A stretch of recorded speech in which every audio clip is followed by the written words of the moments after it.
ধন্যবাদ। আসলে খুব গুরুত্বপূর্ণ একটা টপিক নিয়েই আমরা কথা বলছি। আ ১ম আমার যেটা মনে হয় ফ্রোজেন শোল্ডারটা আসলে একটু ট্রিকি জিনিস। যেহেতু শোল্ডার আমাদের সবচেয়ে ওয়ান অফ দ্য সবচেয়ে বেশি মোশন আছে।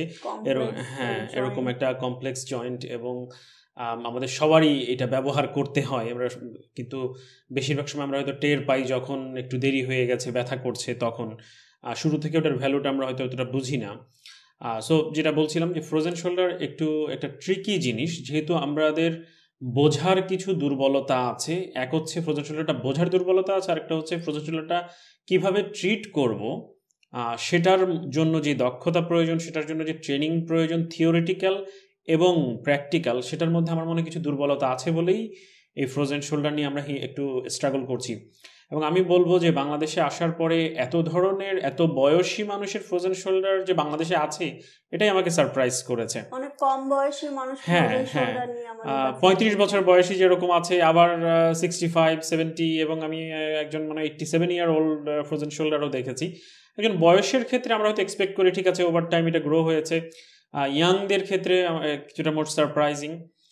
বাট যেটা বলছিলেন যে ফ্রোজেন শোল্ডারটাকে আসলে কি এবং এটা ধরে বোঝার যে ব্যাপারটা, এই জায়গাটাতে ইস্যু রয়েছে। অনেকে ভাবছেন যে সব কাঁধে ব্যথাই বুঝি ফ্রোজেন শোল্ডার। সব কাঁধে ব্যথা কিন্তু ফ্রোজেন শোল্ডার না। আবার অনেকে বলছেন যে না আমি পারফেক্টলি ভালো ছিলাম, আমি ভ্যাকসিন নিয়েছি, এরপরেই আমার ফ্রোজেন শোল্ডার হয়ে গেছে। ফ্রোজেন শোল্ডার ঠিক এভাবে হয় না আসলে। বিষয়টা হয়তো একটু কাকতালীয় হ্যাঁ, যে হ্যাঁ। সো ঘটনা যেটা হয় ইউজুয়ালি ওরকম ক্ষেত্রে যে ফ্রোজেন শোল্ডারটা আস্তে আস্তে ওভার টাইম হয়েছে। আপনি হয়তো টের পাননি।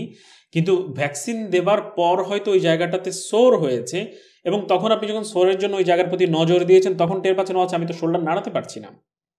এটা তো সরাসরি ফ্রোজেন শোল্ডার কিন্তু অ্যাকচুয়ালি যে তিনটা স্টেজে হয়, যে ফ্রিজিং, ফ্রোজেন, দেন থয়িং। সো ফ্রিজিং যখন আস্তে আস্তে ওর জয়েন্টটা টাইট হয়ে আসছে, ওই ইনিশিয়াল স্টেজ ওয়ানে কিন্তু মানুষ ব্যথা ফিল করে। তারপরে ফ্রোজেন যখন হয়ে যায় তখন কিন্তু আর ব্যথা থাকে না, কিন্তু তখন অ্যাক্টিভ এবং প্যাসিভ মোশন, যে নাড়াচাড়া করার যে ক্ষমতাটা, সেটাকে কিন্তু তখন সিভিয়ারলি ল্যাকিং। সে তখন চুল আঁচড়াতে পারছে না, প্যান্টের পকেটে রিচ করতে পারছে না, পেছনে হাত নিতে পারছে না, এই ধরনের মোশন রিস্ট্রিকশনগুলো চলে আসছে। এরপর হয়তো কিছু বছর পর আস্তে আস্তে আবার যে থয়িং বা জয়েন্টটা আবার আস্তে আস্তে রিলিজ হচ্ছে। সো ওই স্টেজটা আসলে বোঝা ইম্পর্টেন্ট একজন। হ্যাঁ, ওয়েল এই স্টেজটা তো হয়তো সাধারণ রোগী রোগী বুঝবে না। বুঝবে না, বাট ইভেন একজন। আমি বলবো স্টেজ 1 এর আগে কাহিনী ঘটতে থাকে অনেক বছর ধরে। অফকোর্স, হ্যাঁ। 1 এ যখন যায় তখন হয়তো তার ব্যথা শুরু হয়। উনি তো ভাবছে আচ্ছা আমি কিছু একটা করতে গিয়ে ব্যথা হলো এবং ব্যথাটা হয়তো একটা সিগনিফিকেন্ট পর্যায়ে চলে যাওয়ার পর রোগী ফিল করে যে না আমার এখানে একটা সমস্যা হয়েছে, আই নিড হেল্প।